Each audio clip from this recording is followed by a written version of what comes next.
भगवंताचा एक मित्र राहायचा, त्याचं नाव होतं लोटा बाबा. काय नाव होतं? थोडं वयाने ते जास्त होते. असं म्हटलेलं आहे की लोटा बाबा हे भगवंतांचे मित्र होते, पण असं म्हटलंय की ते हनुमानजींचे अवतार होते. तर साक्षात हनुमानजीच एका मित्राच्या रूपाने प्रकट झाले होते. आणि हे हनुमानजी जे आहेत, हे हनुमानजी या ठिकाणी भगवंताला कुस्तीचे डाव शिकवायचे. काय शिकवायचे? कुस्तीचे डाव. कुस्तीचे डाव शिकवायचे. तुम्हाला येते कुस्ती खेळायला? भगवंत इथून गेले, मथुरेला गेले.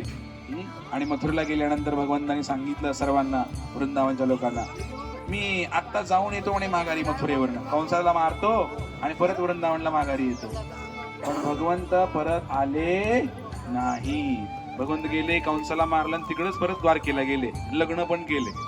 ह्यांना वाटलं आम्हाला विसरले भगवंत, आता तो राजा झाला तर आम्हाला कशाला ओळख देईल.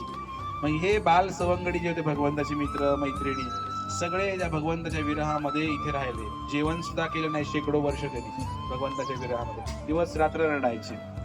मग भगवंत काय आलेच नाहीत असं वर्णन आहे. द्वारकेला गेले आणि द्वारकेतनं तिकडेच प्रभा क्षेत्रामधून कृष्णे स्वधाम भगते धर्म ज्ञाना दिवीसह भगवंताने अंतर्धान झाले प्रभा क्षेत्रामधून, सोमनाथ मधून.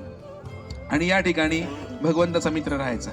तर हे लोटा बाबा जे आहेत, 500 वर्षापूर्वी तेच श्रीकृष्ण चैतन्य महाप्रभूंच्या रूपाने जेव्हा आले, तेव्हा त्यांना त्या चैतन्य महाप्रभूंनी श्रीकृष्णाच्या रूपामध्ये इथं दर्शन दिलं. तर लोटाबाबांना फार आनंद झाला की तुम्ही आला, परत आला. तुम्ही प्रॉमिस केलं होतं मला येणार म्हणून, पण 5000 वर्षानंतर आला म्हणे तुम्ही. तर अशा प्रकारे लोटाबाबाचं मंदिर इकडे आहे.